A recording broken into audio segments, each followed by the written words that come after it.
जब से सैलाब आया है वोटर बेचारे तो तबाह हो गए हैं। वोटरों के जो घर हैं वो पानी में बह गए हैं।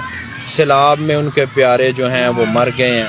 लेकिन जो वोट लेने वाले हैं वो बड़े बड़े महल्लात में बैठे हुए हैं, सुकून ले रहे हैं, सोए हुए हैं या टीवी देख रहे हैं। तो वोट लेने वाले जो लीडरान बने फिरते हैं, जो सियासतदान बने फिरते हैं, ये इतना ही करते हैं, बाहर निकलते हैं, सैलाबज़दा इलाकों में जाते हैं, तस्वीरें और वीडियो बनवा के तो फिर वापस आके आराम करने लग जाते हैं।